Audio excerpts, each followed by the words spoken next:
Good evening, good morning, wherever you are in the world, and welcome to Art versus Money webinar. And we have a wonderful panel with us tonight.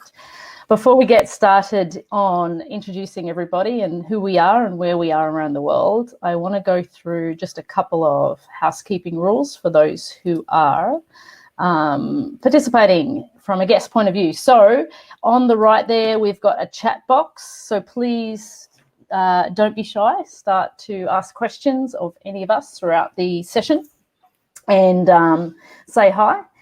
If for any reason you drop out, you can log back in anytime via the email link that was sent to you. And if you can't hear us, log back out and log back in, and that usually fixes it. If you have a number of issues during the session and it feels like your connection is spotty, don't worry, a replay is available and it'll be sent to you personally 24 hours after this session, and will also be available on TheatreArtLife.com education. So yeah, if you miss out, don't worry, it'll be there and you'll get sent tomorrow. Hopefully though, your internet is good and we can get started and talk to these guys. So I'm going to, well, I'll introduce myself first. My name is Anna. I'm the co-founder and managing director of TheatreArtLife.com. And I'm also here in Hong Kong. I'm freelance. I work freelance here as a producer and production stage manager. And I'm going to just get everybody here to introduce themselves, and then we're going to get stuck into our topic at hand, art versus money. So we've got a lovely international panel. I'll begin with you, Sophie, who is from the UK. Would you like to introduce yourself? Sure. Hi, my name is Sophie Duncan. I am a dancer and a choreographer, and I'm also a pole dance artist. Up until 2 months ago, I was performing with Cirque du Soleil at sea. And fun fact about the ship that we were on, some people are still on the ship, even though it's 2 months and that it's been in lockdown. Most of the people on this panel, I know at least two of. So Anna and Horia I've worked with before. Me and Horia have created some shows in Romania, and Anna was a stage manager for me at House of Dancing Water. And in general, I work in all kinds of stuff, mostly circus, but I also create shows like dance shows, theatre shows, and circus. I guess that's it in a nutshell, really. Wonderful, thank you, Sophie. Now, in my screen, the next person in the screen is Horia, and Horia is calling in from Romania. So, introduce yourself, Horia. Hi, hello everyone. I am a theater director. I am from Romania. I'm based in Bucharest. I'm here in Bucharest right now, but I work all across the country. I've been working with Sophie for a few shows, I think 4 maybe, or 5. 5, I think. 5? Yeah. And I'm usually doing new dramaturgy, new texts in theater, but sometimes I do, I've done some classical stuff, let's say, in the past. Wonderful, thanks, Horia. All right, next in the group, I'm moving around clockwise on what is my screen is Carl, and Carl is calling in from Dubai. So tell us about yourself, Carl. Hi everybody, my name is Carl Jenkins. Currently I'm the technical director at La Pearl, by Dragon in Dubai. Previous to coming here, I worked on the House of Dancing Water in Macau for about 3 years, and before that I spent many years with Cirque, producing many of their shows around the world. Coming from my humble beginnings in New Zealand, and I've been outside of that world now for close to 13 years, working with a lot of the people on the screen today. So. Excellent. And now Tash is calling in from Las Vegas. Hey everybody, I'm Natasha Jean Bart, aka Tash. I've been dancing for 45 years. Originally from Montreal, Canada. I moved to Vegas because, of course, Cirque du Soleil brought me here. Yes. And this is where I met Anna, actually, with Beatles Love at Cirque du Soleil. And mainly what I'm doing right now is I'm teaching dance all over the world, street dancing in particular. That's my niche, hip hop. And I'm also a coach for Cirque on contract. And most of the time, what I do now is just literally mentor kids, coach them. I go around the world, like places where there's a lack of knowledge for the street dance. And because it is an American culture, and it is an American art. So this is my jam. I do that. And thank you, Anna, for inviting me. Thank you, Tesh. And last in our bottom corner is Paul, who we call PC, who's calling in from Australia at a very late hour. So tell us about yourself, Paul. PC. We can't hear you. Sorry, PC. We lost you. You might have to come back out and go. There's always one in the group, man. Isn't it, Sophie? There's always one in the group.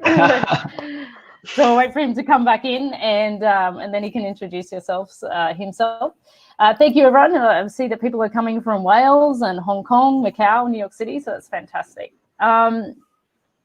Before we get started into sort of a more general discussion on art versus money, what I'd really like to do is hear from you guys personally, because this is really actually a big topic, obviously, art versus money. We did a bit of a brief the other day.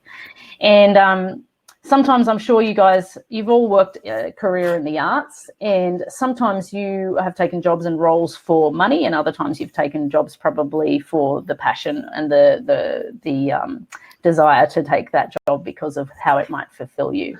So I really want to start with asking the question of how do you make that balance between taking the jobs for money versus passion projects? If you do get to make that balance, is that an option for you?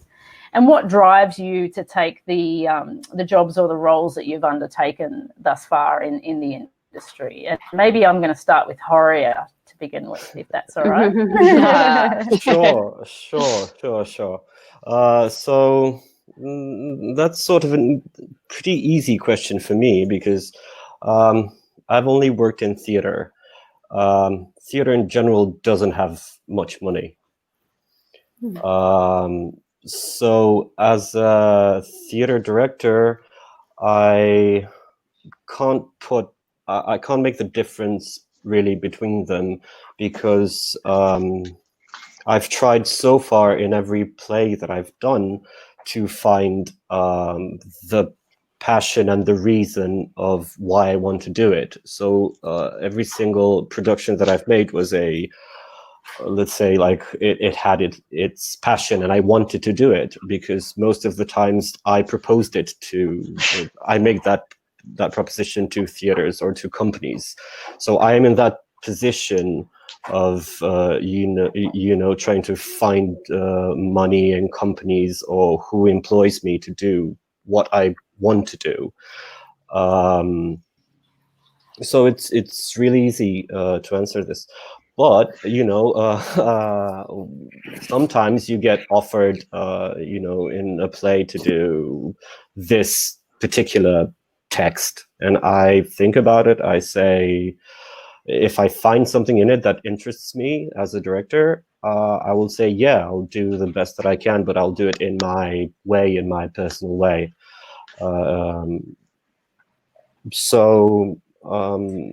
Obviously, there's people, like, even in theater, that are trying to get money and kind of like do projects just for that. I really don't see the point. I mean, because I think obviously there are some like theater can't be put in comparison to like arena shows or like stadium shows. I mean, the theater room is always going to be small in this comparison, because it's based on the spectator, I don't know, having the distance to see the performer as a person, and not as a fly 40 meters away, 50 meters away. So it needs that. You need to see the actor's eyes. You need to see inside. You need to see that emotional power, or you need to see what's he's transmitting, and it's that change of energy. So the venue for a theater is probably going to be smaller every single time. So that will probably mean the budget is going to be smaller. But I mean, I've never, just to not be long, I never. There's some projects that are more personal than others. Mm-hmm. But I've never, set a goal with one project not to make money or not to get paid. I mean, just like really, trying not to get paid for something. So in everything that I do, I think that art, it costs money in every, at every level, and artists need to pay rent, and when they go to buy food, they pay for that food. So their work needs to be paid, even if you're doing, I don't know, smaller projects or bigger projects, or more, with more people seeing your show or less. It's still important to have that. I'll continue later. No, fantastic. So moving then probably to people who have spent in performance, which is Tash and Sophie thus far. Let's just go to Tash to jump. Who's got the dog? Which one's got the dog? Axel. Axel's somewhere in there. Ah. Oh, he's actually here right now. Hi, Axel. Hi, Axel. And we saw your dirty floor, so that's good. I know, exactly. It looked so pristine, but then Axel just completely didn't. Oh, no. So what about you, Tash, in terms of balancing that career? Because you've worked on very big scale shows in terms of the Cirque show we worked on, which was, probably a $300 million budget. And then, worked on very, very small scale stuff in Montreal and around. So what's your thoughts on that? It's very interesting because I did not want to be part of Cirque. They came to get me because my life looked like Lady Madonna's life. I had many kids, and when they called me, they saw my video from some of their footage. I was always like refusing to do the audition process because I was like, no, I can't. I'm not flexible this way. I'm a hip hop dancer. But when I signed for that show, it was basically, I got to make money for my kids. It was like I saw an opportunity to have stability, raise my, but at that time I had 3 kids, all over 11. So that was the reason why I took the job. But because you were there, Anna, the struggle of staging this show on a big scale. I was used to doing smaller scale shows, theater, things that we built ourselves, we toured ourselves, it was very, very, like passionate projects. And now we thought, yes, this is the biggest project of my life. And then you get there and you're like, oh, I'm just a number.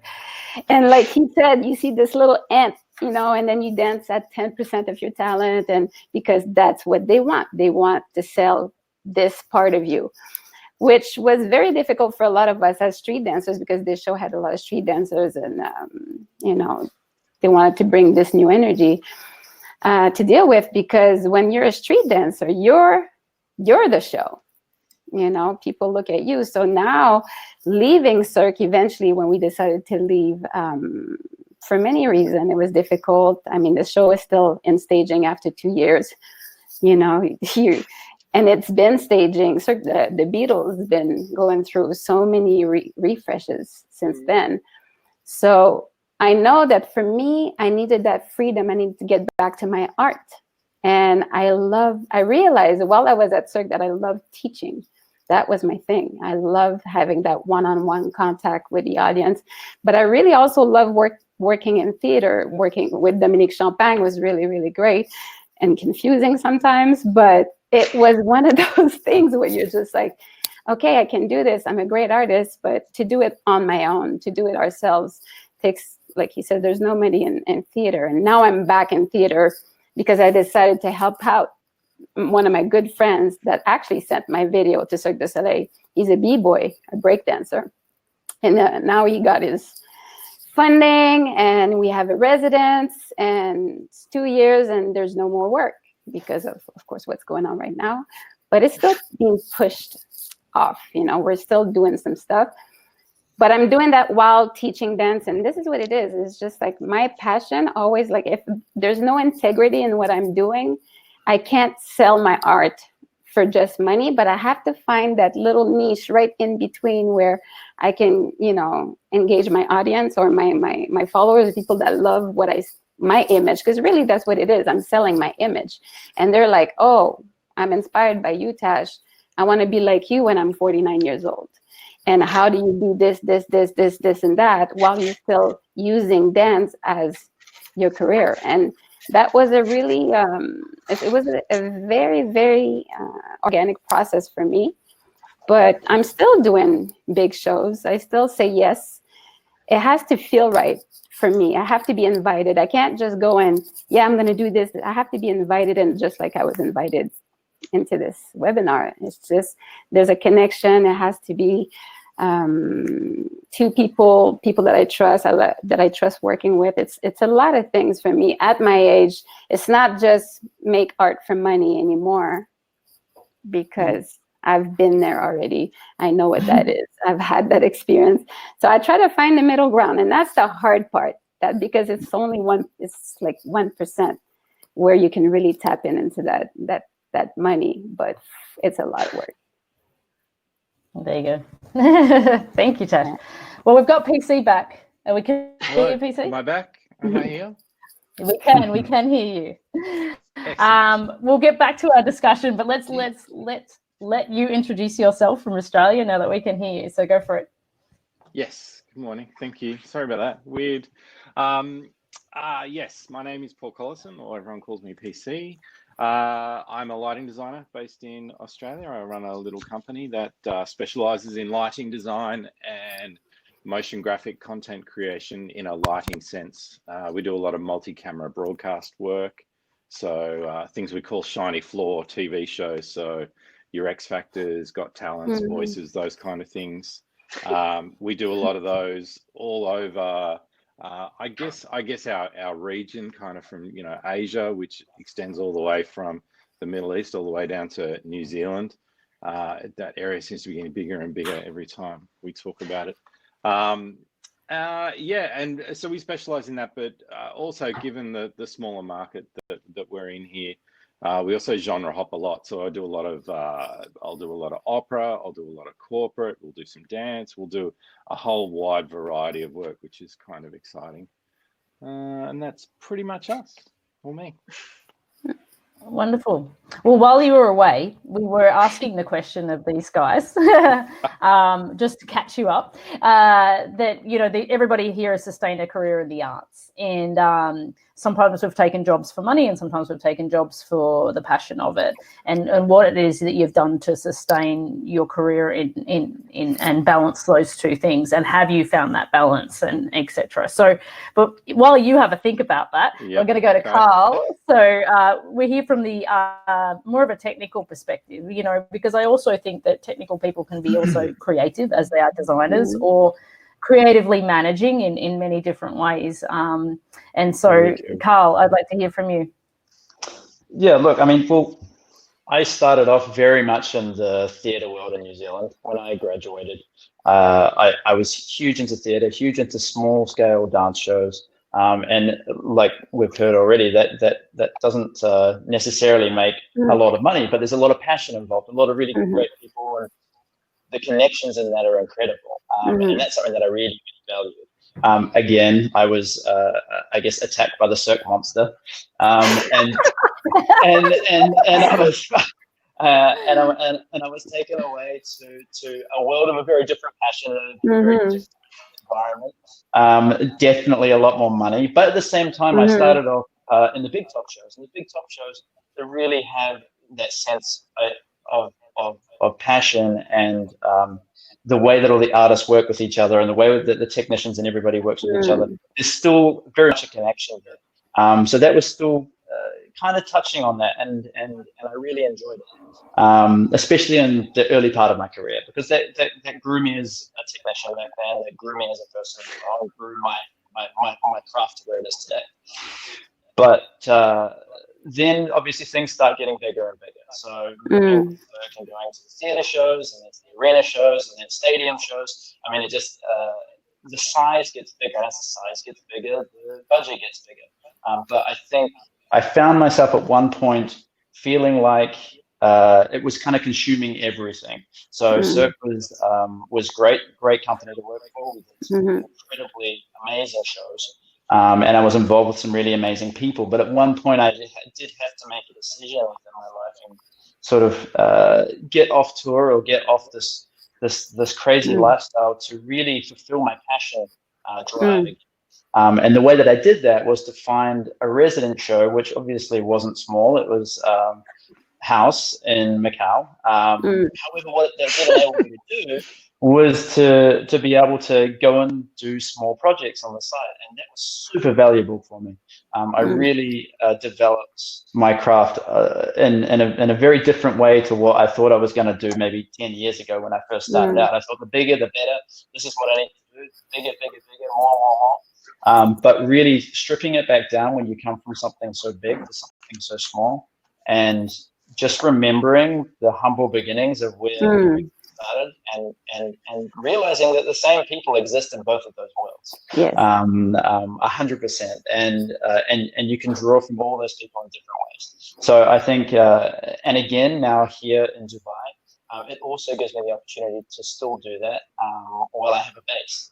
And that was a really important sort of pivot in my career, I think. So getting off the road after being on Cirque for 10 years, going into something that was a little bit more stable. We talk about stability a lot because that makes us feel comfortable, especially in the arts, especially with things that are going on right now. Like having stability, if you have children or a family, is really important to a lot of people. It makes us feel really comfortable. So while that was one part of it, the other part was that it was the freedom of bringing my passion back. My passion was in lighting and special effects. So even though right now I'm very much in a commercial role, I still need to draw from where I came from as well. And that's been really, really important to keep touching on that. And I have the opportunity now to do it purely for the art rather than going out to get the money for it, basically. So I think that's, it's been really rewarding, I think, over the last few years. Do you think that's also because, you've earned your way into that position? Because I think, both you and Tash have sort of said that that's developed over time. I think when you're in your early 20s, you're just trying to grab onto all of the opportunities. Absolutely, and I was. Right? Absolutely. And I wouldn't tell anybody not to do that, because that's a really, really important part. And that of my career was that. It was really getting your name out there, solidifying who you are, and building some of those big shows that maybe are going to come back and help you out later on in life. Yeah. All right. So moving on to Sophie, tell us about your journey. I don't know. It's funny because I just realized in this panel that we've got like a kind of a nice like range of experience, because like I'm guessing that I'm probably one of sort of the youngest here. With like I've been professionally working for about 8 years in all kinds of different things, and I guess from here I'm guessing we've got a range of maybe 8 years to maybe 10, 20, 30, possibly 40 years. I don't know. I don't know when everyone started. That's not that's fine. 45. So I suppose in terms of when I look back, like I would describe myself as a not quite a mature artist. I just would call myself maybe like experienced artist. Because like in terms of like creating shows, most of the shows I've made are kind of somewhat smaller scale if I'm comparing it to like Cirque and everything else, and either the Cirque monster or the Franco monster, whatever monster you want to call it, those monsters. Like I think the biggest things that I've created actually have probably been with Horia in Romania, and I think probably the biggest one was Ploiești, which was last year, and that we had 20 artists in that, something maybe. I think so. I think a bit more. Yeah, something like that. You so put the musicians, and all the musicians, all that kind of stuff. So like when I sort of look back, when I graduated from the place, my dance school, I fully expected to go into working independently. Like pretty much you've got a degree in contemporary dance. So do you know what I mean? You're such a small thing when you graduate. And I did exactly that. I was in London and I made a few of my own shows. I made 2 one-woman shows that were like a mixture of like dance theater and dance, and some were paid in terms of like I had a per diem or I got free space. Like I wasn't even being paid for it. But when you've just graduated from school you just want to make stuff. And I was fresh and I wanted to do things, and it was, you know, it was really excited. And I still love those pieces. They're like I said, I made them when I was like 22, and I still quote them and I still use them, and I still like use them as like fruit. And it's, and you know, and I even use the techniques I learned in those to put into my other stuff.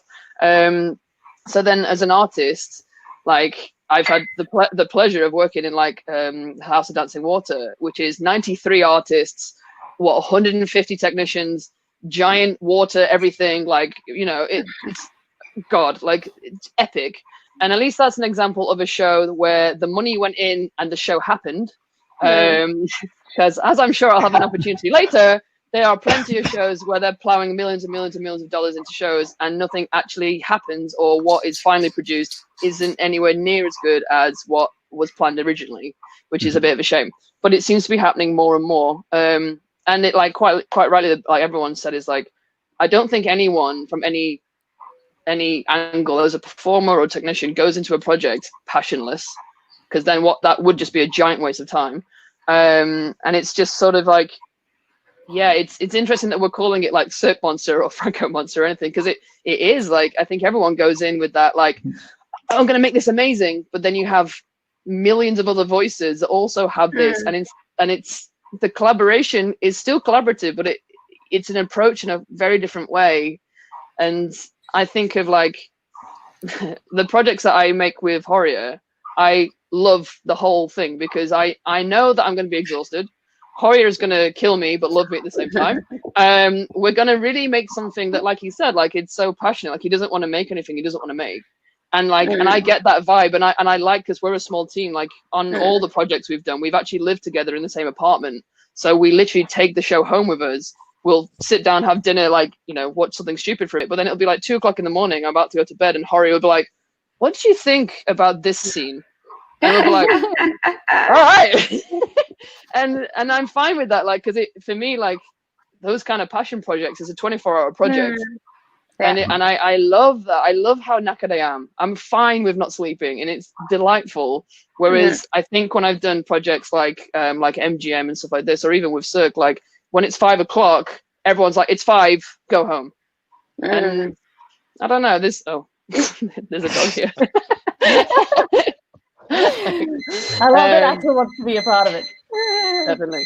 So yeah, I guess that's my 2 cents. It's just like there's personality, at least when you're doing smaller projects, and because it's smaller, you have to put your heart and soul into it. But then at the same time, I think when you're in a giant project, again, as an artist, or I guess as a technician as well, like I've learned that once the show's settled down, once the creations happen, and now we're just doing shows, then like use those companies. They're $1 million companies that, frankly, you know, once you're there and you're a number, you know, you're settled now, you're good, and then you can do all the other stuff. So like absolutely, like, rinse them dry. Like I have learned so much stuff. I became a pole dancer. Like I trained pole the whole time I was at MGM because I had so much free time.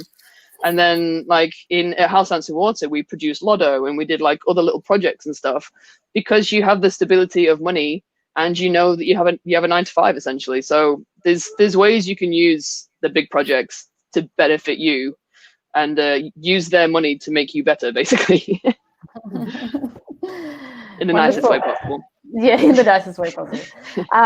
So PC, from your perspective, in terms of what you've taken on from, you know, actually PC and I many years ago worked on Rockestead Challengers. It was a big school spectacular thing that used to go around Australia, and we had lots of fun. But it was, I guess that was a low budget project, right? Totally. But, yeah. So, you know, and you know, I think we all have fond memories of the team and doing that. But now, you know, you as well as I, we have to support families and things like that. So tell me about how you balance the job versus the project, or do you really like doing the big budget stuff? Oh geez, when I work out how to balance it, I'll let you know.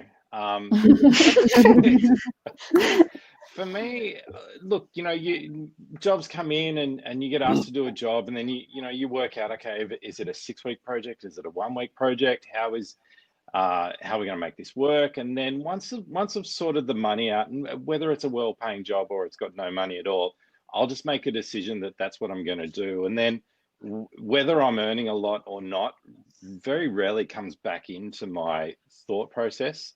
So I'd like to think at least that I'll just throw the same amount of energy at something, regardless of what the remuneration's like, basically because I enjoy what I do so much. A lot of what more importantly to me, and yes, I've got a family I need to support, or partly support. But more importantly, it's just picking the right projects with the right people, because you know, you spend so much time getting to the end result. I think I'm getting a bit more philosophical in my old age, but for me, it's more about the journey than it is the end result. Yeah. You know, I'm still passionate about the art. I'm still passionate about the end result and what we create as a team. But if I don't enjoy that process, and it's not with good people, and it's not, you know, don't get me wrong, like hard work is great, and I'll work hard, but it needs to be pleasant, and you need to want to work with those people. It needs to be, dare I say, enjoyable.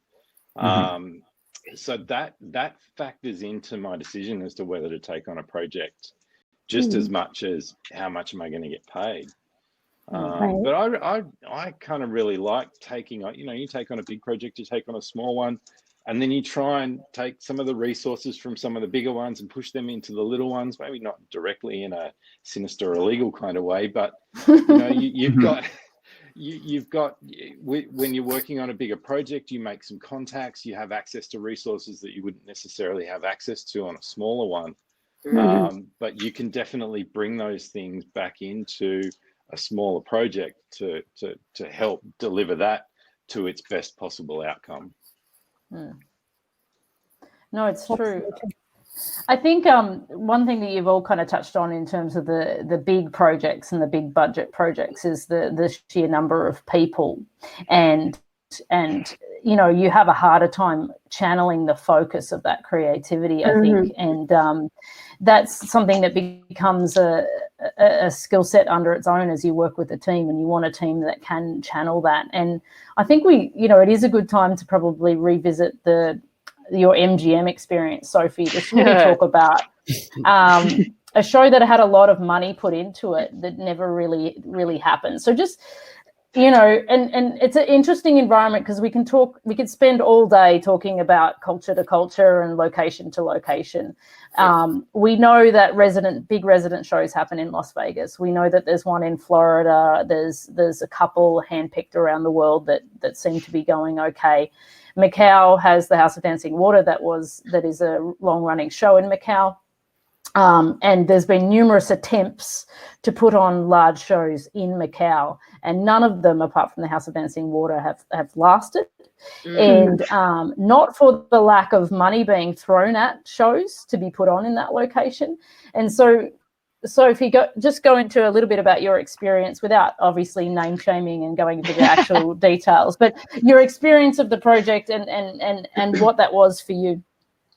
Yeah, like I'm not going to name shame anyone, because I mean, at the end of the day, I think everybody involved, regardless of who they were doing the best they could fundamentally. So no matter what I say now, it doesn't matter. Everyone was trying their best, and if their best wasn't enough for that project, it just wasn't enough. And I think that wasn't anyone's fault. I don't think the failure of the show or the fact that we never premiered was one person's fault. It was a combination of factors that, you know, to try and string them all back together and understand exactly would be very difficult. And for me as well, God, I don't know what happens right at the top of the ladder of this. So that's one comment about giant theatre and expensive theatre like that, is like you don't just have your artists, your creators, and then like whoever's funding it, like the producers. You also have this extra layer of God knows what's up there, especially when it comes to casinos. Like, you know, there's lots of people up there that have nothing to do with the artistry of the show, but they have a giant say, and so I couldn't possibly know. So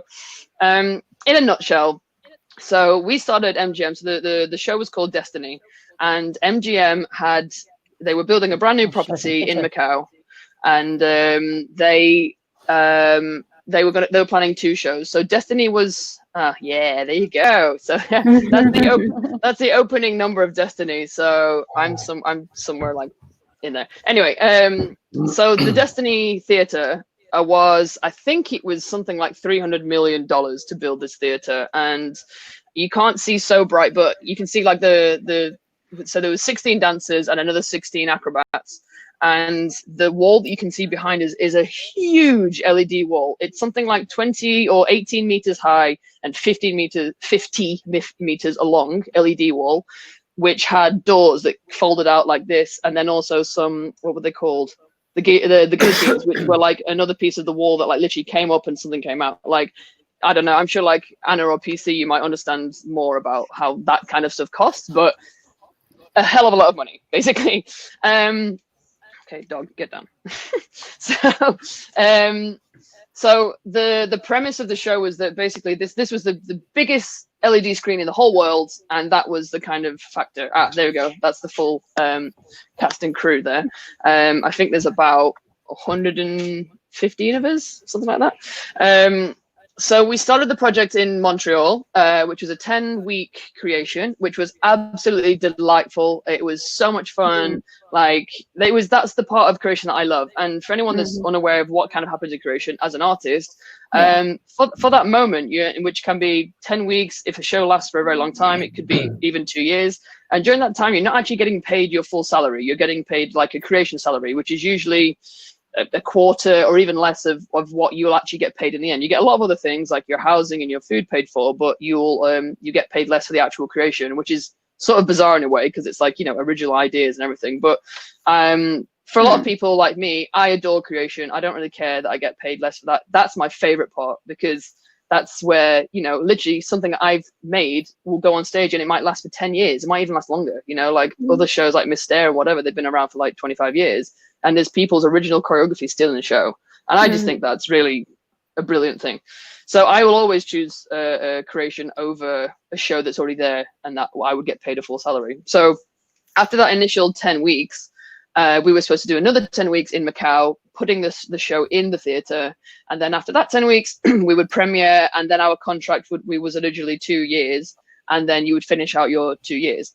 So one of the things that was kind of interesting about that contract is that they said that your 2 years starts from the day you start creation, which is unusual because a lot of shows don't do that. You'll do creation, and then your 2 years starts from the next part. So in a way, that should have possibly been a red flag of like, they're not sure if it's even going to happen. So what happened was, we did that 10-week creation. It was marvelous, wonderful. Everyone in the cast was just so happy. We'd made all this stuff and we were ready just to put it in the room. And then we were delayed, which in giant scale theatre seems to be a new common thing, that something happens, like the mechanics of the show, the hydraulics, the lighting, the something, it rained. I don't know, like something happens. Wasn't there like a typhoon that delayed it for a bit too? Yeah, I was getting to that. We were already delayed anyway by about 2 months, but then we happened to have Typhoon Hato, which was, I think, the biggest tropical cyclone, typhoon that had happened in Hong Kong and Macau for like, was it 50 years or something? Yeah. It was unreal, and it destroyed Macau. I'd lived in Macau already for 3.5 years before then, and nothing breaks casinos, but Hato did. So that was kind of, it was like the apocalypse. It was ridiculous. So once that had happened, amazingly, the theatre didn't get broken, but the new MGM did, because it had like a big glass ceiling in one part of the thing. So then, because the show couldn't open without the casino opening, we got delayed, and then something else happened. But then this is when the artistry started to fall apart, because the original director, who was just, he couldn't speak English, I could barely speak French, and somehow we had the best relationship ever, and we would just kind of figure out how to make things happen by moving around, and I loved working with him for that. It was delightful. And then because it got delayed, he couldn't be there. He had something else to do in Montreal. So they had to go to another director, and then another director, and then another director, and then another director. So it was 5 directors down, and every single person along there had put in their 2 cents. So when we finally got to Last Director, and again, I'm not going to name names, but I think she did everything that she could that she thought was right. But I think on that scale, they'd finally gone for maybe kind of the cheapest option. Like, they can't keep plowing money into a show, even though they're a casino and they have all the money in the world. They didn't want to wait for someone that was ready, so they got someone that could have done it. And I felt like they kind of might have used her as a scapegoat, which is a shame, because she really put 1,000,000% into that show. She really did. So when we finally got into creation, which was a whole year after our initial arrival, so we've only got like 4 months left to even perform the show, even if we premiere. What was left of the show was, it wasn't enough. It just wasn't enough. Like, there was so many things that were half ideas that people had done, and then at that point as well, MGM themselves had such a big voice. And then this is where I think that money really does just get in the way of making anything, because the artists at this point, and I was dance captain for that show as well, were bored. We'd been waiting for a year. There was brand new artists that had literally just finished dance school and stuff, and we were thrown into this great production that was going nowhere, and they were pissed. Like, and I was too. Like, luckily I was in Macau and I knew Macau, so I put my heart and soul into other things, which happened to be pole dancing. But like, for those guys, they had these expectations and they had the artistry. So luckily, the good ones, they kind of started to make their own little pieces of work, which is fantastic. They started to make their own work, and that's, like I said before, the best way that when you're in a giant project to utilize that money and that stability, go and make your own art. So they all had actually some interesting little show reels by the end of it, because they'd gone away and done stuff. But then when we finally got to it, MGM, which has, I have no idea how many shareholders in it, 13 shareholders are all worth a couple of billion each or something, and get helicopters to Macau for meetings. They watched the show and didn't like it. So they were like, we're done now. Bye. Wow. And that's kind of it. And it was awful because, again, as a choreographer, like, if they'd just thrown me the choreography, I would have been, hell no, because I'm not ready for this. But also there was so many things that I was looking at from my experience of just being like, it's just not good enough.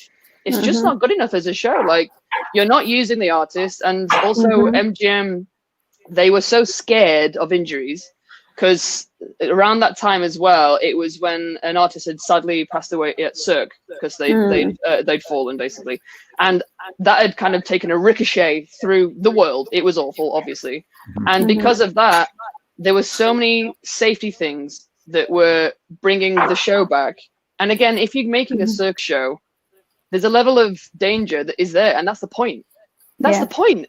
Like, you want to be the whole time, but because they were so scared, they kept doing things like, we had a straps act, but we had to wear these like seatbelts around our waists in case we fell into the audience, which is hilarious in itself, because you can't. We had double hand loops. We couldn't come down, but they had to put these straps around us, which I deliberately trying to prove a point, kept like locking it up so it would kind of go around my neck to prove it was more dangerous to have a loop around my body, and I could suffocate from doing it. And just so many. So elements essentially, like it got really lost in that whole process, right? Yeah. Long story short, it got lost, and at the end of the day, all of the artists were bored. Everyone was tired. So everyone left in a really bad mood, and that's not how a show should be made. And that's when money has forgotten how many good artists. There were 30 great artists in there, and none of them really had a voice in the end because of the way it had been passed down. An epic story. Sorry, I feel like PC or Carl, have you had any experiences of in terms of something like that, where the projects got lost and you're trying to reel it in from your perspective in terms of a money or a crew, or, where you had any control over that? I wouldn't necessarily say that I had control of it, but Zaikana was a really interesting project. Zaikana was a new theatre show for Cirque du Soleil, based in New York. And probably one of the beautiful theaters in the world. That was the original project, was that we were going to make this huge theater show, and then it was going to have a residence in New York City every single year. for X amount of months, and then it would have 2 other locations where it would tour to for the other part of the year. So that the first time around, we did New York, we loaded out of New York, went to Madrid, and then we took it to Moscow. And then it went back to New York. Now, that model in itself was not sustainable at all. The show was huge. It was 87 trucks, and to tour that overnight from the US to Europe was financially it needed to make a lot more money than it did in New York. So then this is when people start to get creative. This is when the commercial side of things starts to get creative and go, okay, well, how do we fix this? What do we do with this huge show? We have all these amazing artists. We have all these amazing technicians. We've made this beautiful show. What can we do with it now to make the money that we need to make off it? And I've been stuck in that world for quite a while now. But this project itself, they thought, okay, well, let's take it to Las Vegas. Why not? There's a spare theater there, and we're gonna can one of the other shows, and we're gonna put the show there. But instead of taking the show that we had created, which was, in my mind, by the time it got back to New York the second time, was actually a very, very good show. They had made that decision when we loaded back into New York and started changing the show for what they perceived to be a Las Vegas audience. Now, and that really destroyed every little piece of intention that we really had when we created the show. Was it a very complicated show? Yes. Did it have, there was a lot of gray hair that was produced in that show, a lot of long hours, but everybody had a certain pride in what they had created and what we had toured and all of that confidence we had come to. We took it from a theater and we put it into an arena, and then back into a theater, and then and now somebody decided that it needed to be changed to go into a Las Vegas setting. And coincidentally, it went to Las Vegas. That's when I left the show. Loaded it into Las Vegas, left it there. It continued to develop into that Las Vegas style, and it just wasn't. It just didn't work. Whereas I wonder what it would have been if they kept the show with its integrity that it had when it was in New York, even though it wasn't selling very. It wasn't selling to the standard which they needed it to sell in New York. It was still doing quite well, but it was very expensive to run. When we were in Moscow, we sold out 5,200 seats, 2 shows a day for 12 weeks. So it did very, very well there. And so that to me tells me that the show actually did have some legs in its current way. But there was somebody who made this decision. So then we get to Las Vegas, they changed the entire show. And coincidentally, it didn't do well. And I think we're seeing this more and more. I think, Sophie, you kind of touched on this before, as we're seeing a lot of shows that are being created with a lot of money, or being changed, or just because it's money driven, that have been failing. And we're seeing it more and more and more. So it seems to be doing it quite often recently, but yeah. So I think from my experience, that was one show which I really saw that, but I didn't really have any control over it. I had control of my role at the time was in lighting. I had control of the visual aspects of the show, but in terms of making that decision, I mean, they even changed the language of the show. They put it into English because they thought that's what people needed. It was very, very weird, and you kind of ask yourself, and even the artistic director is asking herself at the time, why are we doing this? There's so many other things that we should be doing for the show to be able to make a cohesive unit, but she didn't have that. She didn't have the power to be able to do that, and that's where the artistry falls away, and it just becomes completely commercial, and that is such a tough balance, and I've seen it happen a few times. And conversely, when I did the creation and production of Curious with Cirque, which was a few years later, and that show was a very tough creation because we had a director who was very, very strong-willed, and he knew what he wanted, and he was able to stand up to some of that pressure. You know what I mean? And he didn't buy into it, and there were some really tough times, in my mind, it was one of the most beautiful shows that Cirque has produced in the last sort of 10 years. As a result of him really fighting for the artistry, and not sort of weighing into that commercial side. Obviously, you have to a certain extent, but no, it was very, very strong. It was a very strong throughput of him, and that held true. And the show is still exactly the same as when we left Montreal 5 years ago. Yeah. So from my experience, that's what I would say. Horia, with your shows, and you've obviously got funding and stuff to put on your shows. Have you ever had a reporting line or people who have tried to manage how you make your work, or have you had generally a lot of freedom in the creations that you've made? Oh yes, I had pressure. Of course. Of course I did. Well, I had freedom most of the time, but I mean, I was pressured into changing something in a show, and I didn't want to, and the show got cancelled. I don't want to name the show, but well, it was a huge fight with management. It was a huge fight. Stupid, if from my point of view, but I didn't want to change the show because the show was the show. It was, it was already playing. It was already made. And also, whilst in recently I had a show in which there was a lot of pressure the show didn't open, but there was a lot of pressure to change certain aspects in it. So we went into like a negotiation room, and sometimes, I mean, I really stand on my ground, so I try to. So if it's something that, I don't know, I'm open to negotiation, but up until the point where I don't see the point on being there anymore. So in this particular case, I threatened to leave that day. So it, Stand your ground. yeah, it happens. It happens.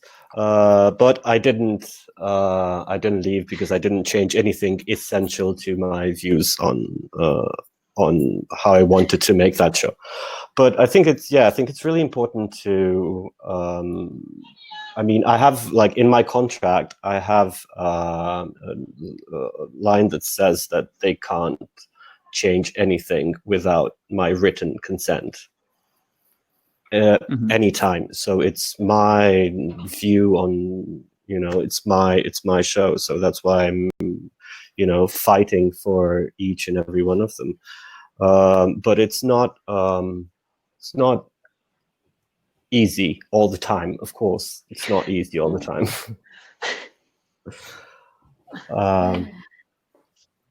That's fair enough. I can imagine. PC, we'll go back to sort of the technical realm. Is there been some sort of big budgetary arguments, or you've seen a show go drastically wrong that has been of a large scale that you've been involved in? Because you've been involved in some very large scale arena things. In what kind of do those generally go smoothly? Like, how do they roll out when you're doing those sort of things? Not smoothly. No, I should not say smoothly. Never. Never.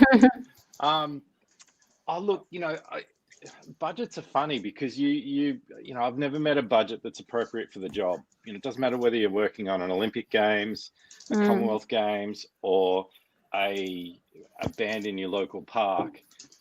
The expectation always far exceeds whatever budget's been allowed. Things always go wrong. I think, I remember on the Com Games in Melbourne, we had this big inflatable thing that had been built for the closing ceremony, and so there was a bunch of money spent on that. There was a bunch of money spent on rigging to pull this thing out of the ground and blow it up. But it became really apparent really quickly that it just wasn't going to inflate quick enough. So you get more fans in to make this thing inflate. And within the context of the show and what was happening, it always looked like won't tell you what it looked like, but it looked terrible. And so the decision was kind of made that we'd just cut it, because even though we'd spent an obscene amount of money on this element of the show, it just got to the point where it was irretrievable. And and you sit there and we'd been scrimping and saving $100 here and $50 there in our department to do something, and there's a department over here that's just wasted $150,000 on a gag that was supposed to occupy 7 or 8 minutes of the show, and we're days away from the show here. We don't have the luxury of creation period in Montreal, and then we went to another country, and we're like creating on the fly. He's taking the piss. How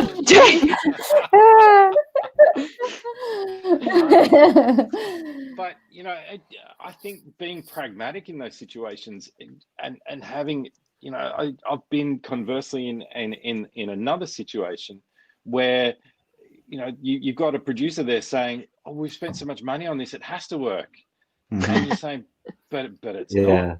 You've spent 80% of the budget on this, but it's shit. Yeah, expensive technology doesn't mean it's good technology ever. Well, that's it. And I was going to say about the big screen in your MGM show, just because it's the world's biggest screen doesn't mean people are going to buy tickets or enjoy it. And so we're constantly having this conversation in every show that I do. Is it cool, or is it cool because we've plugged it in and we've run a cable up around the wall and it goes over here and it triggers this and a little ball rolls off and it hits a mouse and it runs over and it happens, which the audience didn't see. They just saw this thing happen. Is it cool? Is the end result cool, or is it cool because we've made it overly complicated? And sometimes that is, again, due to money, because you've spent all this money over complicating something. And in the end, you've just got this big screen at the back of the stage, and that wasn't enough to wow people and make them part with their hard-earned cash to come and see a show. I think if I could just comment quickly on screens,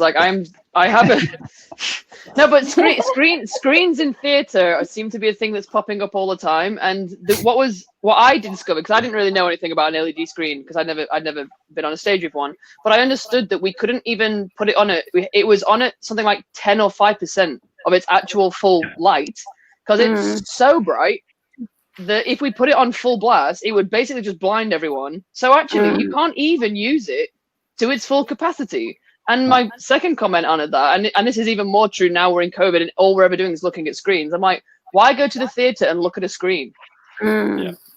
Like, I don't know why we're using this technology because it's new and shiny. Why don't we just actually use people, like more of them? Because that screen, I think to get a few panels is something like, it's like $5 million a year, just the maintenance. And that's like, I don't even know how many artists that is, but it's definitely not 5 million. You could just get 10 more artists and fill the space with artists that have eyes instead of a screen. I don't know. Well, that's just my opinion. It is an interesting topic when you come to talk about incorporating technology, and especially given the fact that, putting screens in can add and fill a stage and give another element to it. But often when I go see shows now, I ask myself, okay, if that content or if that projection is not there, what do we have? Like, what is the show? Yeah. And if there is no show without the projection or content, you've probably used the projection and content a little bit too much to rely on as a crutch for your creativity. So I think it's something you've got to be really careful. It's got to support the artistry of the show as opposed to being the main event. Because if it is the main event, I mean, again, we're talking about the context of different kind of shows. So sometimes, what PC does in the singing shows and stuff like that, America's Got Talent sort of stuff, that is definitely there to dress up a stage for one singer on the stage. So you've got to make it punchy and it gives that vibe, that arena kind of vibe. But when you're talking about a show where, maybe more like Horia does or something, you don't want to be over reliant on those things, in my perspective. Let's go talk back a little bit about some low budget stuff that passion projects that you've taken. I've got a lovely picture of PCs that we're going to show later, but maybe we'll go to Tash, you've done a number of, you're talking back at your passion projects with teaching and things like that. You've spent some time in India, and obviously probably that's not a huge a money-making adventure for you. Maybe it is, but what's fulfilling about doing work in that area and teaching in this Asia area? Well, it's definitely, there is no money in India. I mean, $10 for them is $100, you know, like it's worth 100 of our dollars. So it's a lot. So if I go there and I'm asked my normal salary, they're like, we can't afford you. So luckily, the way I went about it was because I have all these other things that I've lined up in my life. I had a break, and I went in February for a month. And the person that hosted me was like, "Are you willing to stay at my house with my mom?" You know. And it's that thing where you're like, okay, am I willing to do that? But then at the same time, like that's only one city, and it's one class out of all the cities. We've done 6 cities in India. Wow. And that class was for a technology students, MIT students. And the students, when they're not doing their engineering courses or their doctor courses, all of the people in India, what they want to do, they're really passionate about dancing. I mean, it's probably one of the most growing population in terms of dancers in the world right now. That is like, India is like, they just want, you know, to buy your image. They want you. Like, I remember being there, and at one point I'm talking, this is Brazil, actually. Brazil was the same thing. There's no money. There's no money in Brazil. And what they want is your story. They want your storytelling. They want to know, how did you make it from, like me being a teenage mother, 15 years old, pregnant, and make it all the way to where I'm traveling these countries. They're looking at my images like, how did you get your parents to say yes to become a dancer? Because over there, you can't do that. The parents are like, you either become a doctor, an engineer, or else, you know, you're not my son. You're not my daughter. You're not, daughters already, women, it's another thing. So being there, it was being like, that's what I realized, is that I was just a vessel to carry an idea of, yes, you can make it as a struggling mother. Yes, you can make it as a passionate artist. Yes, they look at your image and they're like, I want to be like her. I want to be like you. I can have kids and do this. Wow. And that's the one thing that I was pushing over there, is as I'm teaching, I'm getting so much fulfillment and so much like love from these kids. Like, they love me. In India, it's religion is important for the parents, but the kids, they literally have this God complex over famous artists. You know, so at one point, I'm in this competition. I'm judging this huge competition, and I turn around and I'm announcing the prizes, and people start screaming like I'm the most famous person in the world. And then I turn around and there's a picture of me and Michael Jackson. Remember that picture, Anna? Me and Michael Jackson on the huge, at that tech place, those MIT kids, they have the best systems, the best lighting. It's a university stage, where the first picture that you posted. And all of a sudden, that stage became this huge technology, you know, stage. And then they have all of the Indian famous artists coming. And then they put my picture there. And I swear I needed bodyguards to get off the stage. Because now all you want to do is touch my hands, because I touched Michael Jackson's hands. Or I was like, you know, I had my face with Michael Jackson like this. So they're like, oh my God, she's famous. She met my... So for them, that's what they're buying into. So they're coming to my class, but all I'm doing in my class is, guys, you have to meditate. And they're like, what meditation? You know, like, I'm trying to share other things that are more important in life than, you know, like, okay, your art is important, the passion is important. But remember, I'm like, because I write, I'm like, passion means suffering, you know. The Latin patty word means suffer, to suffer. So when we're passionate about something, so they're looking at me like, what do you mean meditate? They think I'm talking cuckoo talk. You know? And I'm like, no, guys, this is where you come from. This is your culture. Like, I'm trying to tell you, this is what you need to do to get that balance back into that passion that you have, because they're way overboard with, they'll buy anything. They'll, like the online teaching right now with COVID, they're out of control. Some are 13 years old teaching dance classes, you know, and I just came back from there telling them, hey, stop teaching, go read a book. So the mentoring keeps going even when I come back. So for me at that time, this is where I realized money, you know, small budget, but the small budget, what happens is I realized it's just building my followers. They love me, so they follow me. So it was about, okay, can I take a hit? And because I love them so much, I love my students, or I love the people, I come back and yeah, my following goes 1,000 people more. But half of them, I don't really know them, but they're just buying into that image. And that's what it is. It's just realizing it's a sort of marketing where you're presenting your image, your show, your small project, and then people buy into the image, or they think, if I emulate this person's life, or if I do everything that she does, am I going to be able to make it to America? Am I going to be able to make it in Cirque du Soleil? Am I going to be, and they want the secrets. That's what it is. They call them like that. Give me the secrets. What's the secrets? You know.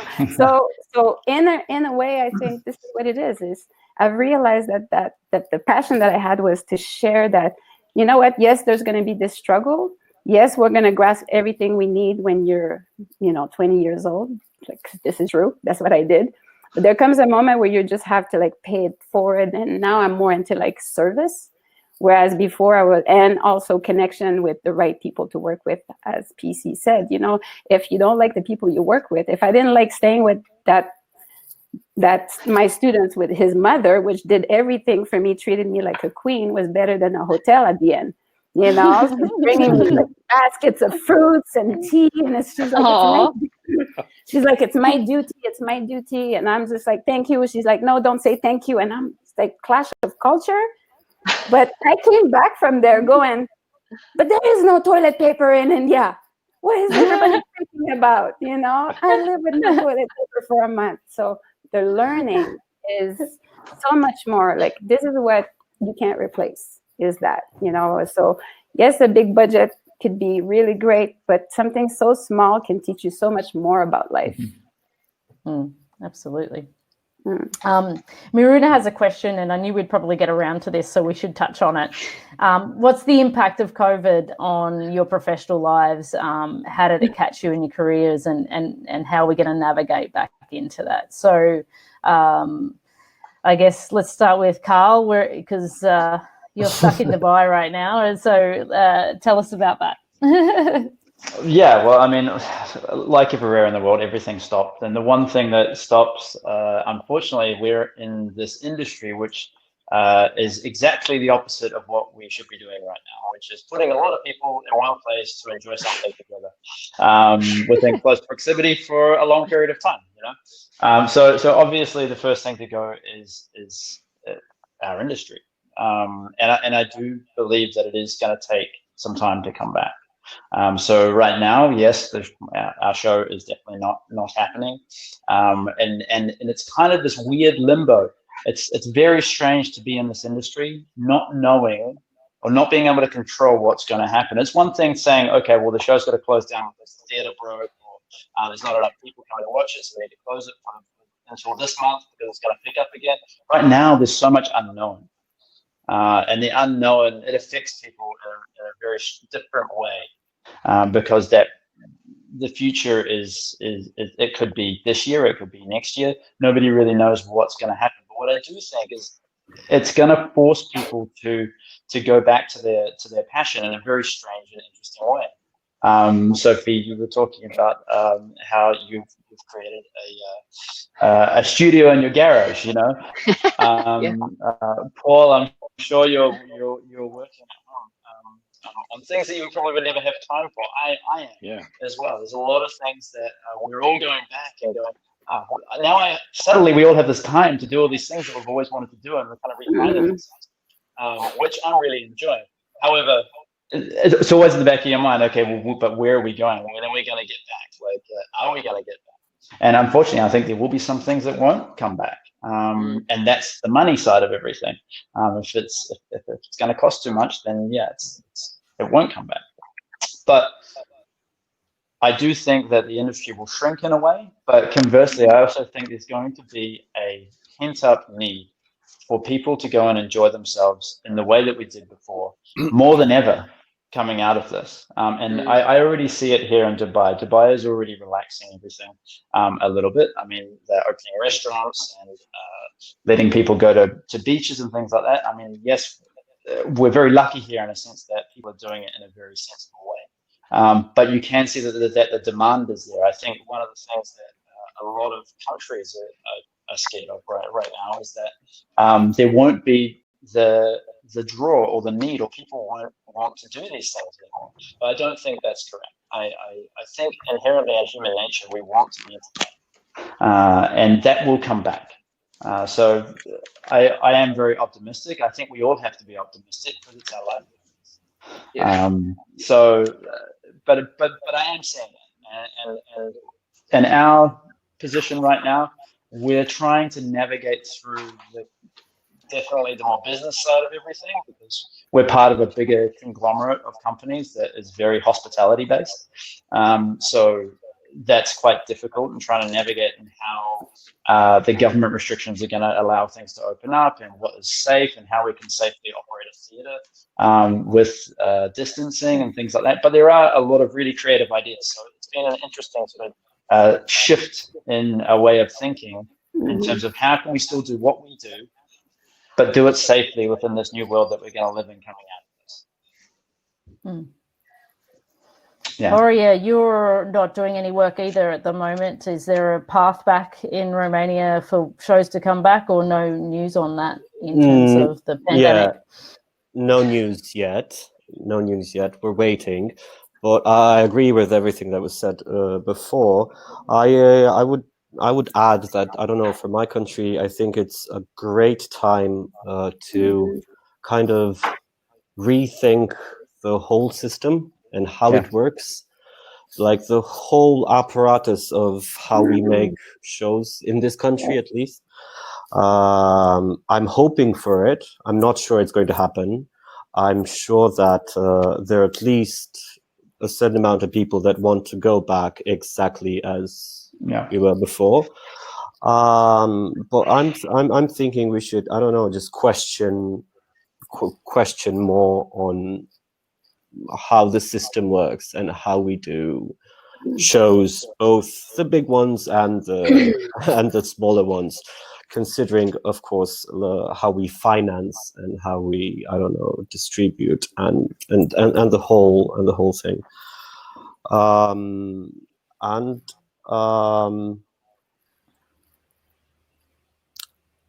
I don't know. That's it.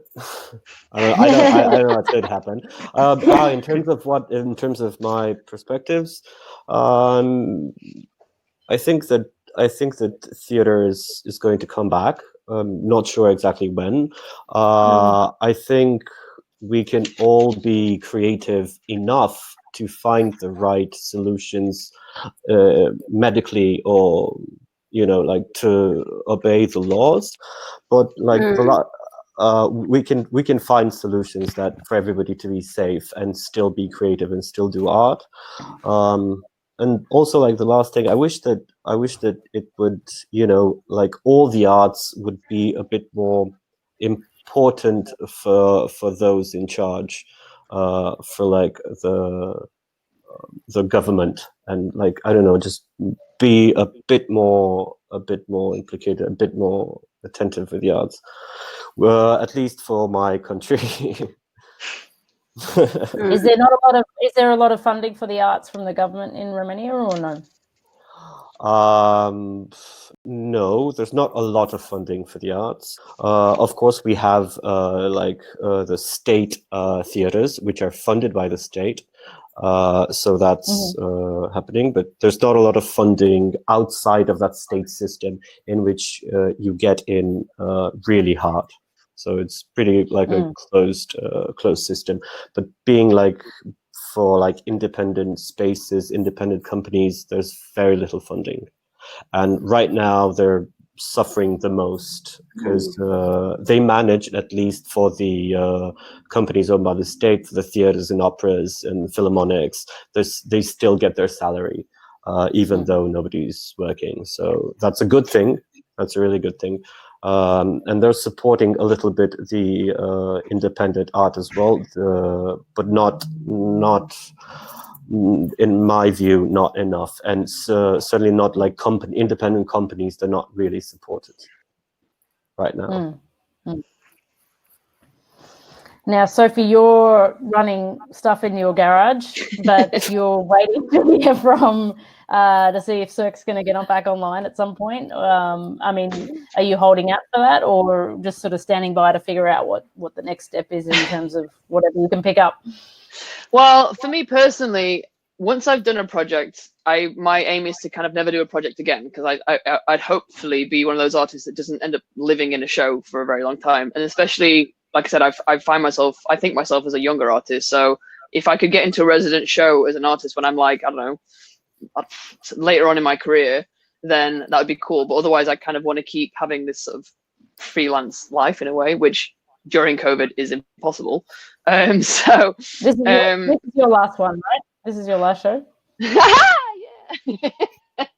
So yeah, so on these two Cirque du Soleil at Sea shows, so I was the dance captain and a pole dance artist, and I played this character who was called Carole, who basically she was just an absolute nutter. She was a showboat, but she was also kind of, I wanted her to become anyway, like for the entire show I had to be really wild, kind of more like the picture on the left, and this is the MC, and basically we had like this backstory that like he's my ex-husband, and I was trying to wind him up for the whole show and whatever, but the whole concept was that we were freaks, and everyone had a different freak, and my freak was that I had an extra boob, which is, you know, so cool.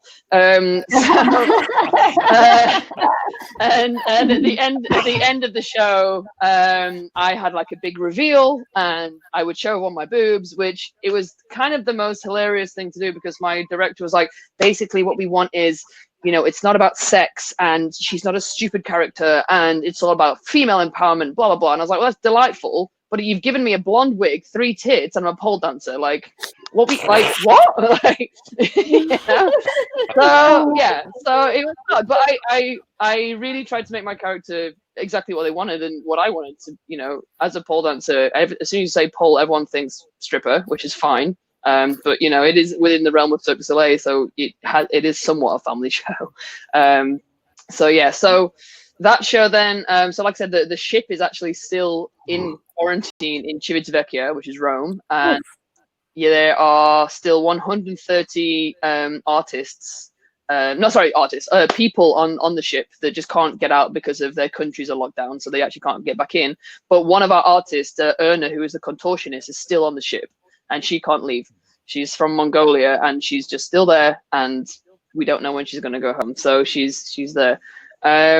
But that contract, the way it works anyway, is that it's a 6-month contract, which is great, because it's basically, we were team A, so we were the creation team. And for me as an artist, it was a fantastic opportunity, because I'd never been a pole dancer in a show. Like, pole is still new to me. I've been doing it for like 3 years. So for that opportunity was wonderful. Like, artistically, it was very sustainable as a job, because it was 6 months. It's Cirque, it's pretty well paid. And I could just train, and I could learn to be a pole artist, which is, you know, artistically perfect. And the way it works is that you do 6 months, you have to leave anyway for 6 months, and if you want to, and I guess you were great when you were there, you might be able to come back for the next team. So I could come back on team C. But what happened in lockdown is that, fortunately, my contract was supposed to end. I had two weeks left of the contract, and so I already had plans that I was not going to be on the ship anyway. So I was supposed to be making a show now. I was supposed to be making a circus puppetry show right now, which I was really excited about. But that's been postponed until March 2020. So I've got that to look forward to. 2021. So what was rubbish, though, is that Team B were ready. They were in Montreal learning the show, and they were literally 2 weeks away from arriving, and they just never made it. They said, don't bother, don't come. So Team B are in limbo. Apparently, they're still contracted as far as they're aware, but we don't know. And then normally their contract would start in October, but I don't know how that's even going to work. Is the ship even going to be sailing? I don't know if they might bring me back on for as like dance captain to help mount the show again. Maybe like me, the coach. It's all rumors. We don't know. And of course, Cirque is currently in a whole thing with Guy Liberté possibly trying to buy it back. So Cirque itself is in turmoil because it doesn't know what's going on. So I think it's a similar story for everyone. Like I was fortunate to be with Cirque, but you know, it could be anyone, anywhere, and I'm just making the best of it. I'm teaching, I'm making things, I'm just trying to stay fit. I have a pole in my garage, but my ceiling's really low, so I keep kicking the roof, so that's not ideal. But you know, you just do what you can to keep yourself occupied. PC, the industry in Australia, what's going on down there in terms of COVID and work and nothing. It's very quiet.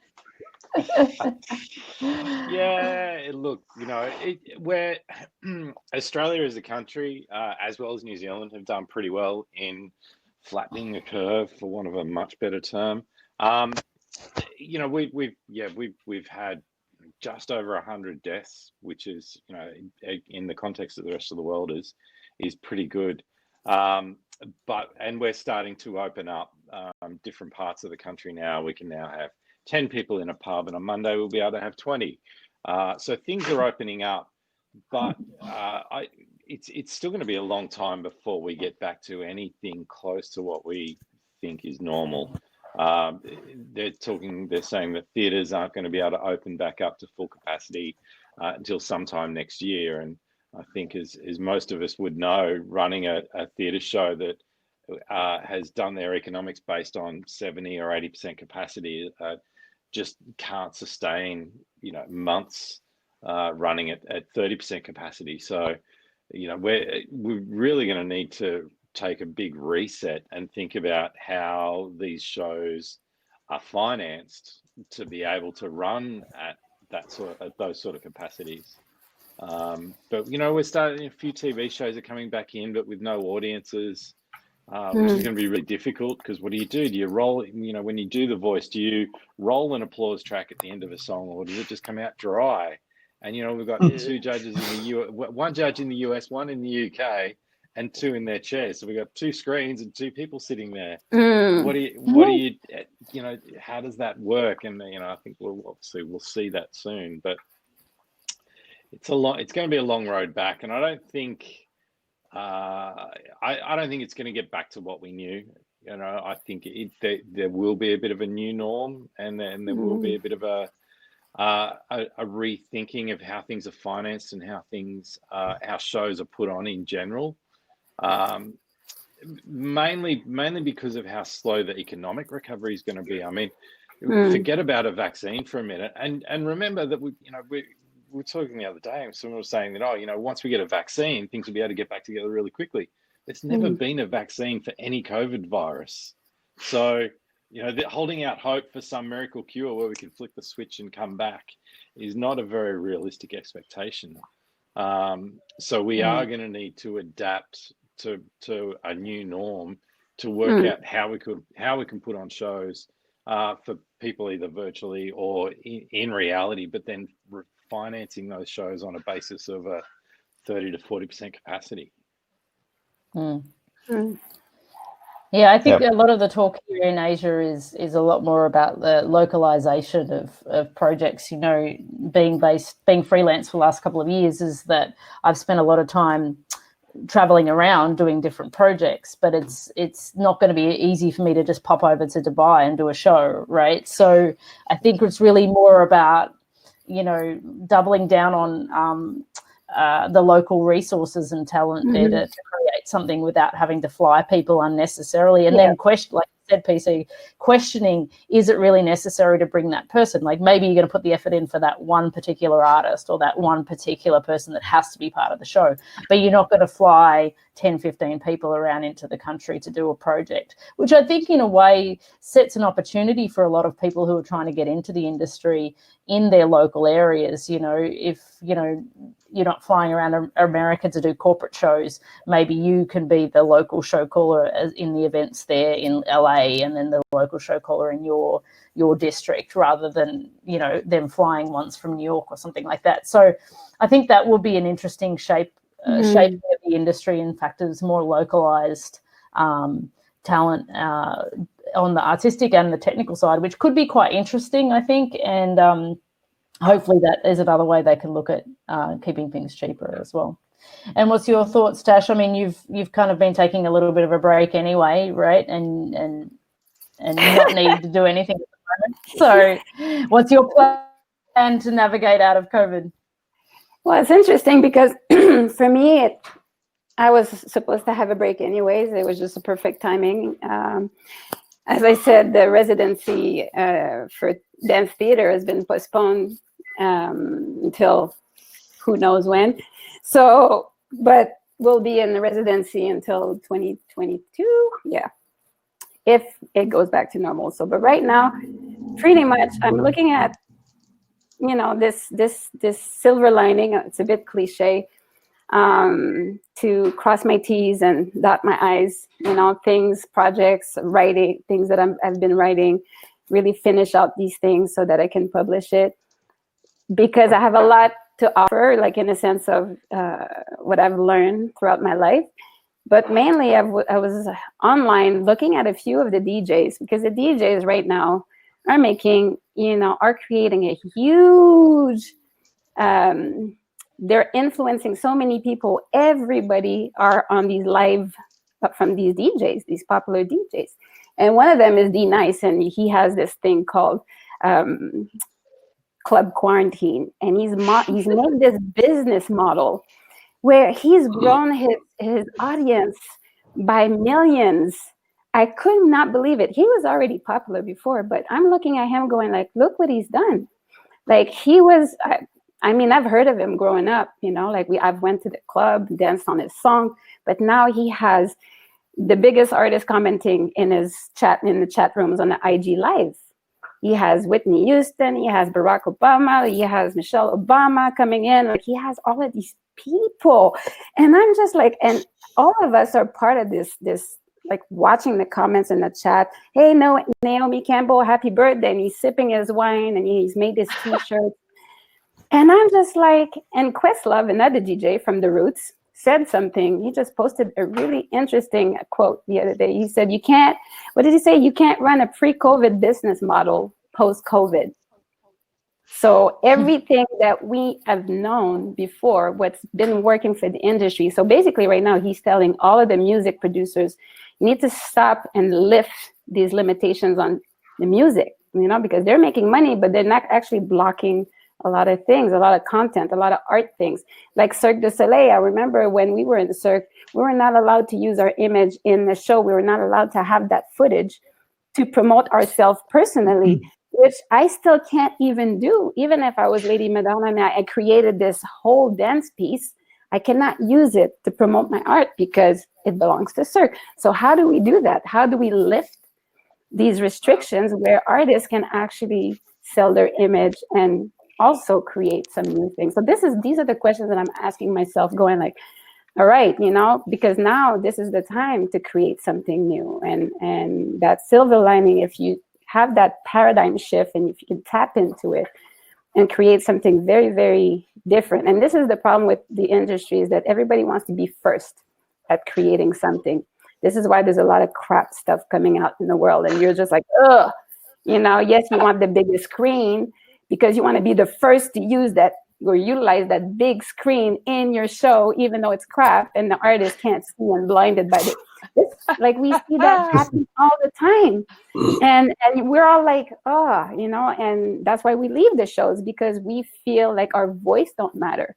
And I think that any artist, this is the main thing, is that you're not, I read that too, you're not selling your labor, you're selling your vision. You know, but when you work for a big company, you're selling your labor. Right now, I'm like, how can I sell my vision, my art? You know, it's like what I've learned. This is like Cirque, you know, was great for me. I learned so much from it. I love create, like Sophie said, the creative process was my favorite part. Like I think that all the people that were part of the Beatles Love are now working on small shows, like me and Melly Mel. We're doing this dance theater with, a few of us that were part of Cirque doing smaller scale theater where we're really like showing ourselves. And this is what we're concentrating on right now. It's just, okay. But at the same time, how do I use my art to heal others? That's a really big thing for me right now. And this is what I'm concentrating on. Wonderful. It's a good mission. So we've pretty much hit 90 minutes. If there's anyone that's got any questions, I think we should bust them out now. Otherwise, we will finish up because it's been a great session with these guys. Anyone got any questions? Throw them out really now. Anyone want to say any last words from the panel? Nice and quiet. I have one thing, like, well, because it's just funny, like, talking about what maybe we can do after COVID. Like, I think it might have been Horia was saying this to the other day, I can't remember, but like, normally when I've just come off of a project or something, and like, I think it's just like the normal thing of being an artist is you're always looking for your next project. Even if you're settled, you're like, okay, what's next? Because at some point I'm going to be unemployed again. So like normally when it comes to like the last when I get to like the last few months or whatever project, I start looking out and I start sending emails, I start reaching out, trying to find out what's going on. And often horror is one of my points of call. And I don't know what to email people, because I can't ask if there's a project because I know nothing's going on. So I'm trying to figure out what should I be asking people. Like, I want to make things. I want to try and figure out ways, because I agree. I don't think we can go into theaters again. Like not for a while. It's going to be a couple of years until we just go into a theater and sit down with like people you don't know and stuff. It's not going to happen. And we need to be thinking of other ways to make theater in ways that COVID is not the topic, because again, me and Horia definitely were talking about this, of like, how many shows do we think in the next few years are going to be about COVID? Basically all of them. And it's going to be boring. It's going to be so boring. Everyone's going to try and figure out a way to make COVID interesting and and ultimately we all hate COVID. We're living in it. The last thing I want to go to the theater to see is another show about my life. I don't want to know. I want to go somewhere else. So like, it's trying to think of ways like, how can you be socially distanced? How can you acknowledge that this is the new normal and still make art that's like genuinely interesting, that has a human connection, that isn't about LED screens, isn't about not touching each other? Like, how can you make a show? Screens. We're offended by they're like the bad word. I can't. There must be better ways. There must be better ways to use LED screens that isn't just a screen. Like, it must be. Next time PC uses it in his thing, he'll just think of Sophie like with a white headset on. Like, I agree 100%. I think they're the most the way they're used is some of the most uncreative in a lot of really uncreative ways. Yeah, but anyway, that's another discussion. I saw you, Sophie, you reckon that's a good topic for another one. I agree. Yeah. Artists versus screens. Yeah. I'll be on that panel again. I'll be on all over that panel. Totally. But funny enough though, like in the last show that me and Horia made, we couldn't afford a LED screen. Horia wanted one, but we couldn't afford one. The screen was huge, so we had a different thing. You do want one. But like, we had something though, and actually like Christy, who was our lighting designer, he was so delightful. Horia's worked with him a bunch of times. He's so interesting, and he was showing me about these ways that people are using LED screens, and not as like just a giant block. It's actually like strips of them. It's actually like the building of sets. Like, yeah, I can see you guys nodding your heads. Like, the set is built, and it's so simple. You're just using an LED screen as a structure as opposed to a giant wall of light, and that would be so much more interesting. But in terms of costs, I don't know if it's more expensive. I don't know when it comes down to smaller scale or just sort of like state theater. Like we've been creating like those kind of ideas. I don't know how easy it is to discover without having tons of money to do it. And I don't know. I think the pieces that we make are kind of midway. They're not cheap, but they're not like mega shows. But I don't know. Next time you need to call up PC and Carl and have that discussion with them when you're LED in. I'm ready to make something. Like they will not be able to fly to Romania, but they will be able to recommend what to use. We have a lot of time right now, I think. I would love for you to come to Romania and do a show. Yeah, we'll do it. Yeah. All right, wonderful. With a screen. With a screen. And selfie. Bring it on the aeroplane. Yeah, with the screen for sure. Well, thank you so much, guys. I think it's been a wonderful, diverse panel from all over the world, and I really appreciate you taking the time for us to talk art versus money. And thank you for all the guests who have shown up and asked some good questions and participated in the session tonight. So thank you again, and have a great evening, morning, day, whatever it may be with you guys. And we'll see you all again soon. Great. Yeah, it's been Thank awesome. you. Thanks, everyone. Bye-bye. Thank you. Bye. Bye.